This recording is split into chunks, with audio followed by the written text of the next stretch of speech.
operating millage. And now we're on to the sinking fund millage. So I wanted to share with you a couple of the objectives for this evening. I would like to educate the community on the upcoming sinking fund proposal. It is my intent to share past sinking fund projects so you know what the dollars that we have already received have been used for. Explain the future needs of the district. Clarify the financial impact on the community, and I'll give you some examples depending on the value of your house and your taxable value. Answer questions pertinent to the sinking fund, and just to go through the logistics in the back tables. But actually, Dr. Stanley, do you have the, or is Mr. Madison? Where's Mr. Madison? If you have a question, just raise your hand. We're going to ask you to fill out a question form, and then he will sort them. I would like to make sure your questions are pertinent to sinking fund questions, please. And if there are redundancy, then I'll try to answer one and not all the same. And then ultimately, this is my first town hall meeting regarding the sinking fund, although I presented to the Board of Education, I presented to the committees as a whole, the subcommittees. I presented to foundations, so I presented this numerous times, but this is the first time that it's been an invitation to the public that I will be sharing this information. And then ultimately, I want to evaluate whether the presentation aligns with the established objectives that I'm hoping to garner from this. I feel kind of weird, Peter. I could come down there, but you can come in the back. So I'm going to talk to you a little bit about the current 5-year sinking fund that is coming to an end in December of 2024. So the current sinking fund that we have on the books as a district is a 5-year sinking fund for 1 mills. And it generates approximately $3.4 to $3.5 million based on the taxable value. So if you multiply 5 years times 3.5, over the last 5 years it generated roughly $17.5 million. The last tax levy on this sinking fund will be December of 2024. And the GPPSS capital assessment, which was done in 2022 from Plant Moran, showed that there were more than $252 million in needs, in sinking fund needs, for our district. And I want to give you just a little definition of what is a sinking fund. When sinking funds were first established, there were permissible uses of a sinking fund. I think the easiest way to kind of understand it, it's not perfect, but is if you were to cut off a roof of a facility and turn the building over and shake it out, anything that fell out of the building could not be used with sinking fund dollars. What would fall out? People would fall out. So sinking fund dollars cannot be utilized for human resources. Furniture would fall out. It used to be technology would fall out. I'm going to talk a little bit about that. Supplies would fall out. So unlike the operating millage that just passed, which could be utilized for multiple uses, the sinking fund has very specific uses. And it's basically for maintaining and repairing structures of the facilities. Since the initial uses, sinking funds, the legislature has expanded the allowable uses to include technology. So this sinking fund that Grosse Pointe has allows technology. If this new sinking fund were to pass, the legislators have now included transportation as a permissible use. And it's very specific in how they define transportation. Those two things have been added as sinking funds continue and the legislative uses have grown. This slide, and it is my intent, just so you know, to publish this whole presentation on the slides so that people can look at this on their own and ask questions. But this slide just shows you what amount of dollars were spent utilizing sinking fund dollars. So even though every year it generates about $3.5 million, that doesn't mean that the district has to spend $3.5 million. Maybe there's a larger project that the district wants to, just like in your home, wants to save for a larger project. So this shows you year after year approximately how much of the sinking fund dollars have been expended on an annual basis. I just want to talk to you a little bit about market escalation, because this is something that comes into consideration when we determine what projects to include in sinking funds, and it's dependent on the cost. So I just want to use asphalt at the top, and you can see how it dipped in April of 20, and then it came to a peak in July of 2022. And so that's something that is taken into consideration when districts determine what projects they're going to address in a particular summer. That's when most sinking fund projects are addressed, depending on the market escalation which is taken into effect. So that slide, and I'm not going to go over all of them, but it shows you that some of the things that are considered when a district decides what our priority for sinking fund projects. So our implementation strategy for this particular sinking fund, if it were to pass, but first and foremost, a strategic investment and planning would occur. I'm going to show you a little bit about what we've done to this point. We would leverage volume, which I showed you in the slide before, monitor market conditions and industry's trends. We would put together bid packaging. There would be strategy on timing. There would be a biannual board update, so a review of what is needed from the audit, the facilities audit. And there would be an annual reevaluation of district needs and updates to plans. The next couple slides, and I'm not going to go through all of these because you can peruse these when I publish this, but what I want to show you is that it shows you some of the things that sinking fund dollars have been used for over the years. So here's 2020 to 2021, some district-wide roofing, Parcells Auditorium, GP South High School tunnel repairs, Defer and Monteith air conditioning unit replacements, and other minor projects. I want to talk a little bit about the tunnel repairs. So oftentimes, sinking fund projects are not visible to the community. No one could see the tunnels that were being repaired, unlike a parking lot, which everyone could see, or a playground that everyone could see. So sometimes community members cannot see physically what their sinking fund dollars are being spent on. But they are, the board is always fiscally responsible in prioritizing the needs. These were the sinking fund projects for 21-22. I'll give you a moment, you can read those on your own.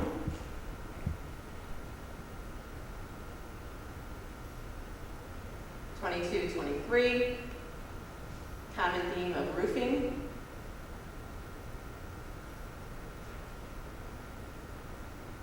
23-24, you can see it spread out amongst all of our facilities. It's just not the educational part inside the buildings, but outside the buildings too. 24-25, which is what you saw this summer. Which as of today, we actually have the north parking lot substantially complete. So if you haven't driven by there, that was kind of the last project for this summer. Some more information for you if you were wondering. Current sinking fund status. Right now in the bank, there's about $3.5 million after we completed the summer projects. As I indicated, that's what the taxable value of Grosse Pointe generates roughly annually. The last sinking fund levy will occur in December 2024, so it will add 3.5 additional to that sum total, giving you $7 million, so to speak, in the bank. What is being asked for, the sinking fund? If voters approve the November 5th, 2024 10-year sinking fund ballot proposal for 3 mills, it will generate roughly $11.1 million annually. And then you multiply that and get the product after 10 years, so roughly $111 million. I'm going to show you in a minute how those funds would be expended over the next 10 years. I also, before I do that, I just want to give you some comparison of sinking funds from Grosse Pointe to other comparable districts, our peer districts as they call them. And you can see roughly Grosse Pointe has a relatively low millage rate, and this is bond plus sinking fund. So you can see the different colors. The lighter green is the bond debt versus the sinking fund debt millage. Here's the proposed language. I'm just going to read this to you. Shall the Grosse Pointe Public School System, County of Wayne, State of Michigan, be authorized to levy 3 mills, that's $3 on each $1,000 of taxable valuation, to create a building and site sinking fund to be used for the construction or repair of school buildings, the improvement and development of sites, school security improvements, the acquisition of upgrading of technology, which we're going to talk a little bit about in a moment, the acquisition of student transportation vehicles, including trucks and vans and parts, supplies and equipment used for the maintenance of these vehicles, and for any other purposes permitted by law by increasing the limitation of the amount of taxes which may be imposed on taxable property in the school district for a period of 10 years, being the years 2025 to 2034 inclusive. That's the question. This millage, if approved and levied, would provide estimated revenues to the school districts of approximately $11,167,785 in the first year that it is levied. And then the question is yes or no. So I want to go over this specifically. This is very estimated. So when people ask, how much is it going to cost me? That's the bottom line I want to know. I'm going to show you two of these. I'm not going to go through all of these mathematically, and normally I have a slide that I can point to. But I'm going to use a home value of $300,000, and then I'm going to do the home value of $1 million. So home value means if you were to sell your house today, you think you could get $300,000 for it. Your taxable value is roughly, and I'm going to reiterate that, it's roughly, it's not precisely. Some people do know what they pay in school taxes, some people don't. But your taxable value is roughly half of what you could sell your home for, your market value of your home. So if you divide $300,000 by 2, you get $150,000. The current $1 million, and as I indicated before, it's $1 on every $1,000 of taxable value. So you have to divide 150,000 divided by 1,000, which any of you who know math, cross off the last 3 numbers, and it gives you roughly $150. That's for 1 mil. We're asking for 3 mils, so you simply multiply 150 times 3, and on the annual basis, it's going to cost someone who has a house of a market value of $300,000, roughly $450. I'm going to use one more example because I think this is the most pertinent question people want to know. I'm going to use the $1 million house. If you could sell your house for $1 million, your taxable value is roughly half of that. $500,500,000. You divide by 1,000, knock off those 3 zeros at the end. 1 mil, which is what you're currently paying, is about $500. If you multiply that by 3, you get to $1,500, and that's what 3 mil equates to for that home value. So here are some of our major sinking fund objectives. First and foremost, building security will always be the #1 priority. Door access controls, cameras, surveillance, and access controls. And Dr. Stanley is going to talk a little bit more about that when he talks specifically about the technology component of this. It also includes instructional and student technology refresh. It increases the code compliance, build playgrounds, gym bleachers. As you know, many of you know, we just updated Masons so that it was handicap accessible. Replace building fire alarm systems, updated systems. It was shared with me from Plant Moran that some of our fire alarm systems, they're all working, first and foremost, but some of them are so antiquated that we actually have to go to other sources. You can't just find them in stores. You have to go to Amazon or eBay to find parts for some of our current fire alarm systems. I'm going to say again, they are all working. Roofing replacement program. A lot of times, to back up for a minute. So I've been a superintendent for 14 years. I've run lots of sinking fund proposals, lots of operating millage proposals, bond proposals, I've done it all. And what I hear a lot is, didn't we just replace that roof? Didn't we just replace that parking lot? The reality is you'd be surprised. First of all those things have a lifespan before they need to be replaced again. And secondly, you'd be kind of surprised at the time that's gone by, and the older we get, that time flies. So where you might have thought we just replaced something, it could have been a decade or 15 years ago. So we have a roofing replacement program. We have building masonry restoration, parking lot replacement program as well. Ben Madison, where are you? Ben Madison is in the back of the room, and he's responsible for all of our facilities and does just an absolutely outstanding job. So he was instrumental in putting this together. Future sinking fund projects, I'm going to go specifically into each one of these, but roofing, masonry restoration, entrances, doors, I kind of went all over all this, elevators, site work, architectural, infrastructure, transportation, technology.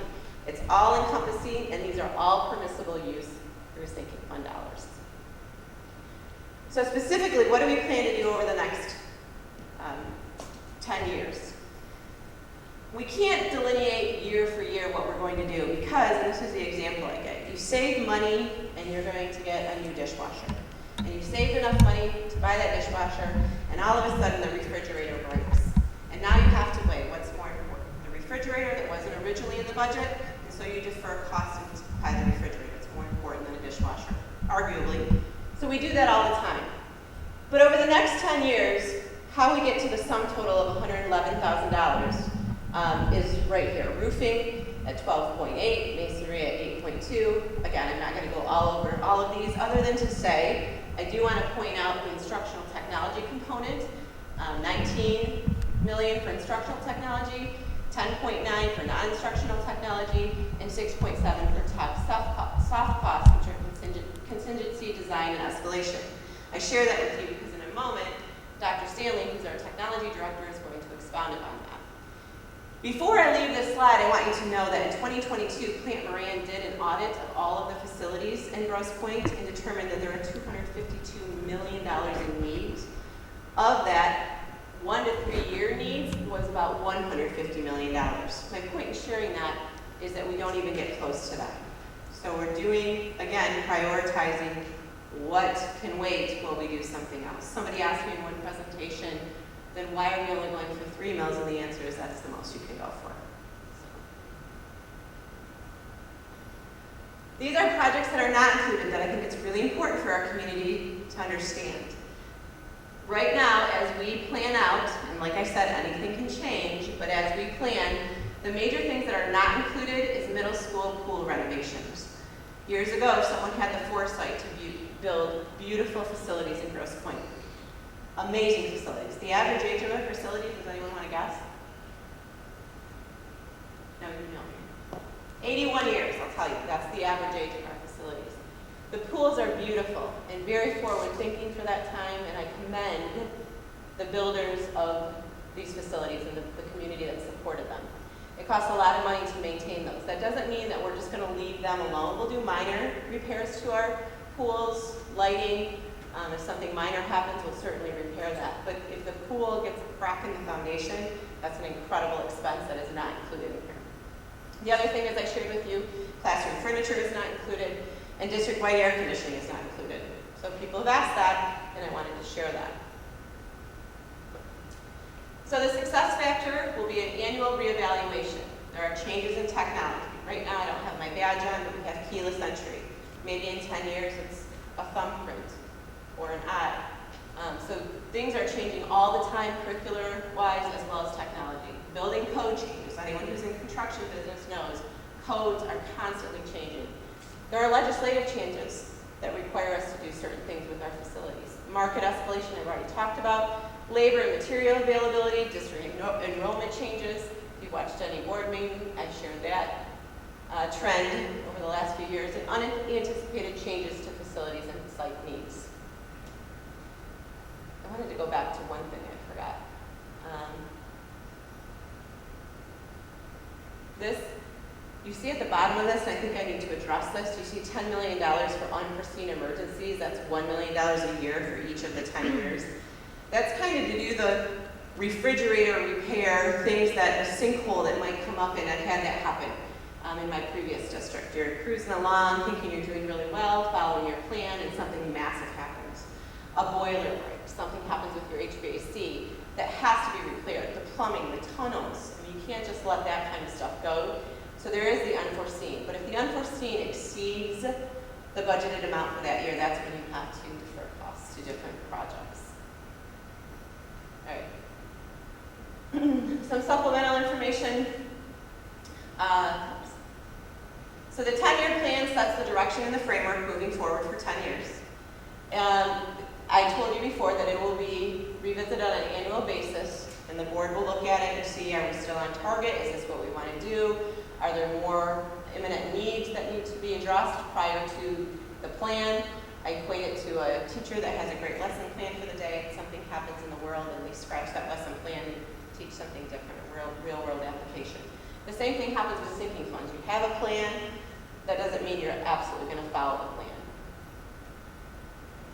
So I'm not going to go through all the definitions, but I shared site work as a line item. When you look through this, if you don't know what site work means, you don't work in this world all the time, construction, this is what site work includes. Roofing work, what it includes, architectural, masonry restoration. These are all those line items that I showed, and now we're going and defining those so that you know specifically what those are. So you might ask, how did you get to your sum totals on roofing? That seemed like a random number, 12.8. How did you get there? So what we did was we utilized that Plant Moran audit that I shared with you, that has been looked over by our very own Ben Medicine, who's been instrumental in deciding what projects. And you can see every building listed at the top. There are 2 pages to this, just so you know. Every building listed at the top and the cost for roofing today on each of those facilities. I don't know about you, but I don't see a lot of things going down in cost, but rather up in cost. So this is best case scenario as I see it today. So you see every building. I'm just going to go roofing across. You can see the cost associated with that building. Go to the second slide, the remainder of the building. And over in the right-hand column, you see the sum total, and that's how you get to the roughly 12.8 that was shown on the previous slide. And that's done for all those line items that was shown on the previous slide as well. And again, technology and safety, Dr. Stanley is going to go over in a moment. And I'm going to turn, so what I did was I talked about facilities. When we brought this to the committee, the Finance and Facilities Committee, they asked us to add some things, which we did. But one of the things that they really thought that the community needed to understand is that's a lot of money on technology. And so Dr. Stanley has worked very hard to define what technology is, and he's going to ask you that in a moment. And then further define the expenditures associated with the technological needs. So with no further ado, I'm going to turn it over to Dr. Stanley.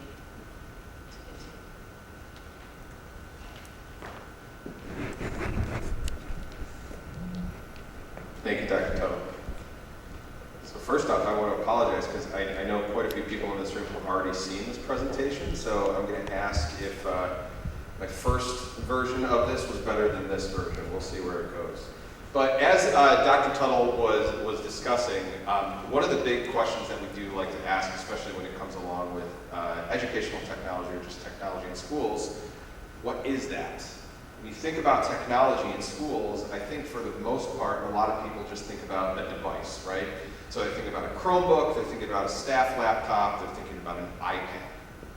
But are we thinking about clocks? Are we thinking about the PAs that are out there?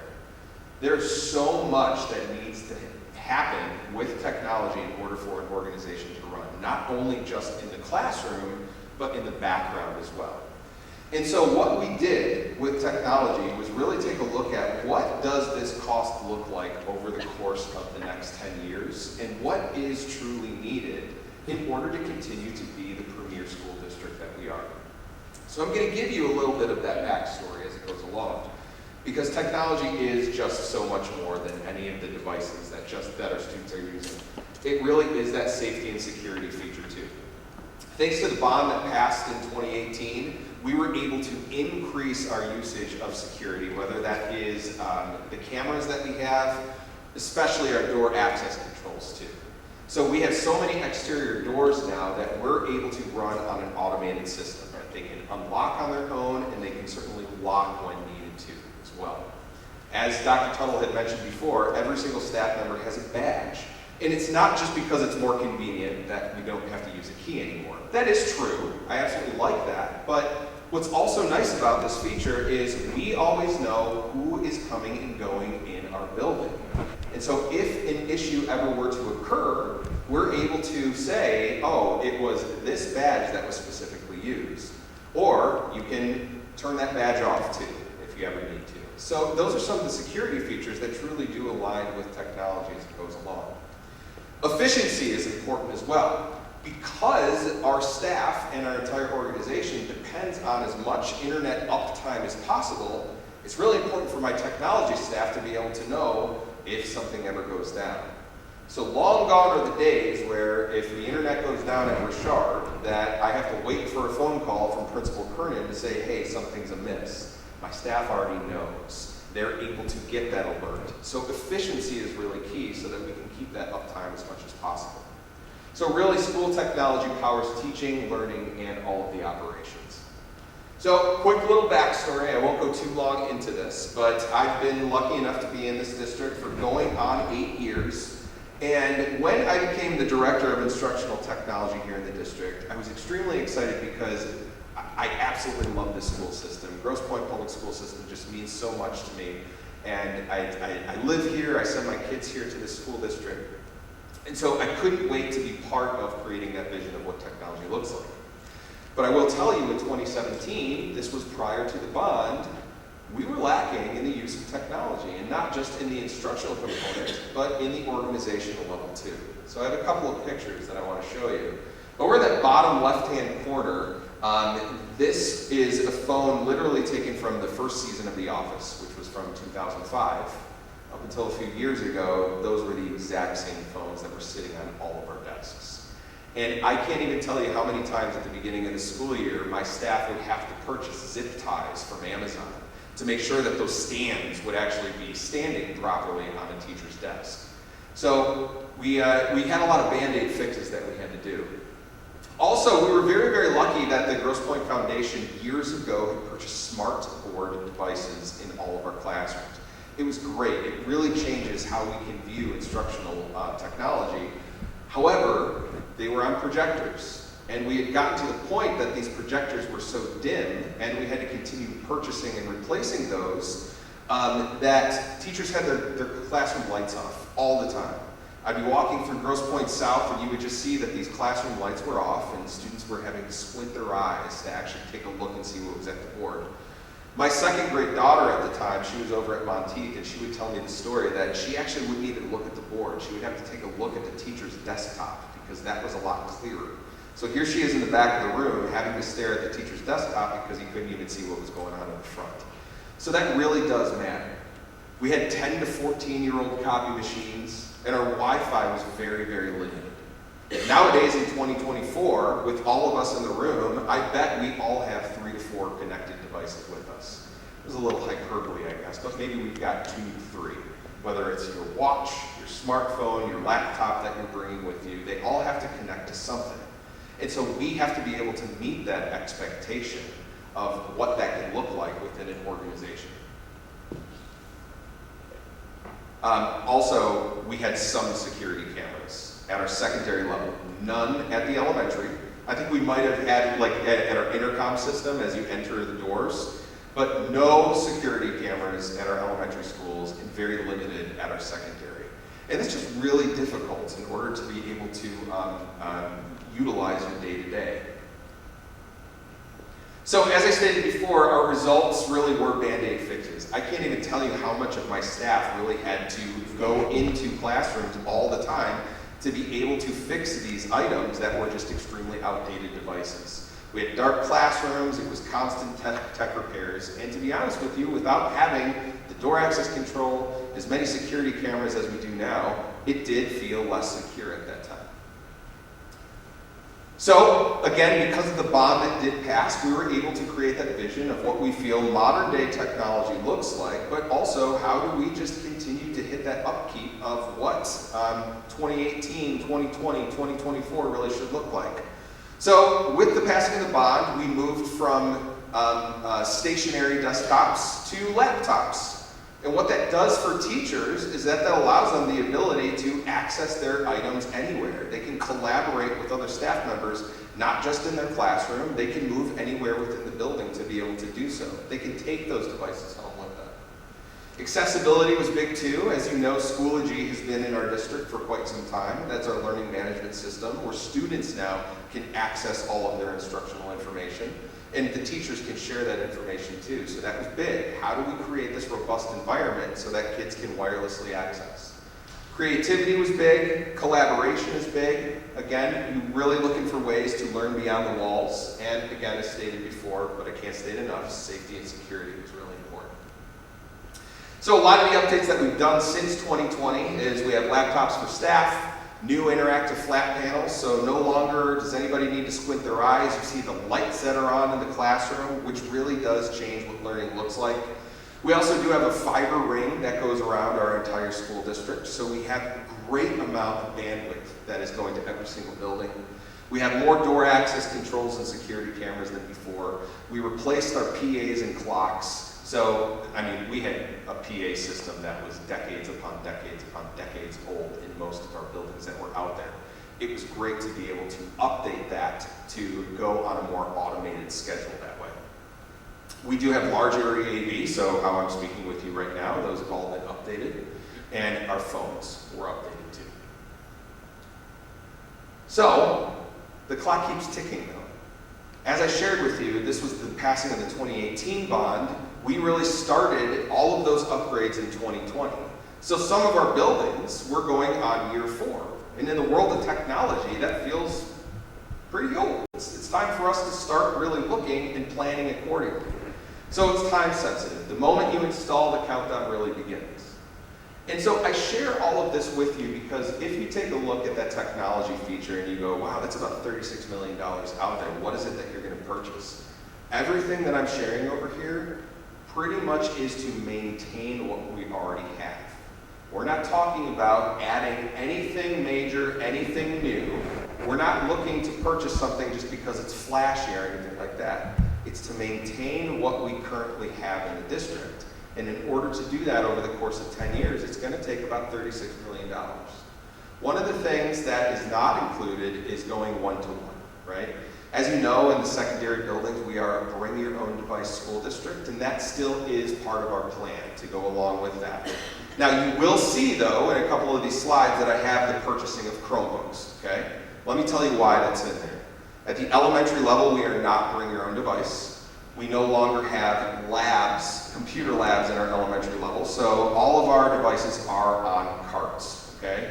What that does is that allows students to be able to access a lot of the digital content. A lot of that has increased over the years, but to be able to get that within the classroom to access their learning. At the secondary level, you absolutely have to have it as well because state testing has to be on school-managed devices. So, for example, the College Board just last year completely went digital. So the PSAT, the SAT has to be digital now, and you need to be able to provide devices. A student can't just bring in their own Chromebook to be able to use that. So we still are on the hook for purchasing those sorts of things. But again, we don't have a ton of new technology that we're looking to be able to purchase. So over the course of this, I kind of put this into 5 different areas for us to really be able to focus on. One is infrastructure. So a lot of these items, this is over the course of the 10 years. This is your 10-year useful life. So for example, in 2020, we just upgraded our entire network. So that would be wired network and your wireless network. Over the course, throughout this 10-year period, we are going to have to upgrade that again. Instructional technology, I stated this as 5-year useful life, and that's about $18 million. What that means is you would be looking to purchase these items twice over the course of 10 years. So again, teacher devices had been purchased in 2020. We're now on year 5 of those. We're going to need to purchase those real soon, right? But then again, over this course of 10 years, it's really important for me to be able to have that plan to say, okay, great, now we've got this refresh cycle to go into place. That goes along with the student Chromebook devices too, because once those updates start to occur, they can become a little bit outdated, or Google might say, hey, we're only updating this for X amount of time. Operational technology, we have them in buckets of 5-year useful life and 10-year useful life. So again, some of these are the items that I can purchase once over the course of 10 years and twice over the course of 10 years. And then finally, I have, whether you call them soft costs or indirect costs, that's important too. So in order to do all of this work, one does need to work with designers out there, okay? And we've engaged in the past with companies, so we used Plant Moran for our technology fund that was out there. These are the folks that are doing the design out there. So that would be part of the indirect cost, but at the same time, that's not the entire price, right? So the design isn't the $6.6 million. That's also a 4% escalation, because cost certainly does go up. And then that's also contingencies too. So you always want to be able to have that contingency, because you never know what's going to be behind those walls. Once you start drilling, what is it that you find? I'll give you another perfect example. These are called access points over there. I don't know if you can see them. They're the little white things that are on the wall. That's basically what makes your Wi-Fi work. That cost has gone up in an extreme way just over the course of the past 2 years. So what Dr. Tuttle was showing us earlier, you never really know what's going to come up, what's going to go down. You just want to make sure that you're being able to prepare accordingly as it goes along with it. So Dr. Tuttle, I could go into all of these as we break down like what the cost of cabling would be, but again, I'm going to have this presentation available to everybody. Yeah. Just a reminder, if you have a question, Mr. Madison has sheets and writing utensils. What I want to show you is the website. Dr. Stanley is going to show you. If you have the website will show you all the information we've presented tonight. This particular slideshow, Google Slides, has not been uploaded, but it will be. You have a Q&A, you have printable materials, we have, and we'll be sending things out to the community. We have you have one of those brochures, concise brochure that'll be going out, particularly to absentee voters, so that they have this information to make an educated decision prior to casting their ballot. And then we'll have something that goes out to all voters after that for the November 5th election. So you can see everything that we presented tonight. If there are additional Q&As, of which I have one so far, that are pertinent, we'll add them. So that's a fluid document. As people ask great questions, we'll continue to add those. Everything that I've presented tonight is on that brochure as well, so I won't go over this. So I want to answer the question that I have so far. One is, what happens if this millage is not passed? It's a really good question. So a couple things happen. One, I apologize, I had a scratch in my throat, so I'm trying not to cough. I have a coughing attack for you, but thank you. But the question is, we do have additional opportunities to go for a millage prior to not being able to collect in December of 2025. As I shared with you, our last collection for the current sinking fund is December of 2024. We have a couple other election dates next year, one in May-ish, I think it's May, and one in August that we can go again and still be on track to collect if it were to pass in 2025. If it was never to pass, the money comes out of the general fund, which depletes your general fund over time, and projects just don't get completed. So you have to complete some projects. If you have a leaky roof, you hope that you can patch that roof, because otherwise it causes further damage to the things inside the building.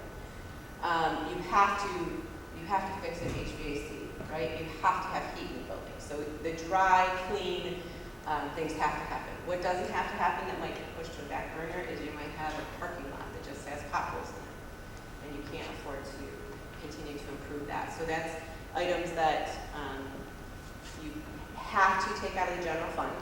And then there are items, and just so you know, Michigan is a state that gives schools no money for capital projects. So the only way for districts to get money for capital projects are through millages, bonds, or sinking fund. Which brings me to the next question, which was, how does this millage interact with the bond? Oh, yeah, good question. And the amount that was approved in the last several years ago, which is also a great question. So I shared with you the $252 million that was in the audit for Plant Moran. Of that, some has come off for the bond, and I can't precisely tell you. I want to say it was about $7 million. So that is another fluid document that as projects come off, they're crossed off the list. Unfortunately, nothing ever miraculously disappears. All those projects have to be done. Unfortunately, things do get added. We're constantly adding to the list as you continue to assess your facilities. So 252 million minus roughly 7, is that about right? We still far exceed the 111 million that this would generate over 10 years. And as I said, this is best case scenario because things will just continue to be added over time. So, sorry, did I address that question? The next question. Thank you. Thank you. The next question. In the past, a community. I'm sorry, you're going to tell me. Has been. I got it next one. This one says, what's the benefit of a sinking fund instead of a bond? That's an excellent question, and I typically address that. So a bond, you obviously sell bonds, and it incurs interest rates, so you actually have to pay to borrow money. Conversely, a sinking fund, money in, money out. You collect $3 million, you can. Sorry, are you trying to tell me something? No, I'm talking. Oh, okay. I got it. Conversely, a bond, once you collect the money, you expend that amount of money. So you're not borrowing money, unlike a bond. Did I say bond? No, a sinking fund. A sinking fund, like I said, you collect the roughly 3.5 like we do now. You spend 3.5. You're not borrowing money. A lot of people say, well, why don't you just do a sinking fund and just collect and save and save and save until you can do a major bond project? Well, you know that would be 20, 30 years till you would be able to collect enough revenue to then do a $50 million bond project, and people want to see their money in use now. And so that's the difference. Sinking funds, to me, are monetarily better than a bond, but they don't generate as much revenue as a bond can generate in a short period of time. You got that question? I got it, yeah. Great. So it says, in the past, a community committee has been put together to get volunteers to work on getting the word out. Is mailing the only way to get the info out for sinking fund, which will be on the November ballot? That's a really good question too. So we have several ways to get it out. Obviously, town hall. Bluntly, I wish it was better attended, but I appreciate those of you who came. We will be posting. Social media has obviously increased our ability to push out information. I hope to get information in the Grosse Pointe News. Actually, I just wrote an editorial today. I have a video that I produced, 3 minutes or less, because research will show that 3 minutes is people's attention span that speaks to this. We do have mailings. We do have the QR codes, the Q&A. As far as community groups, I've asked a lot of people, are you willing to talk about this? I'm trying to educate as many people as possible. I educated our administrative team.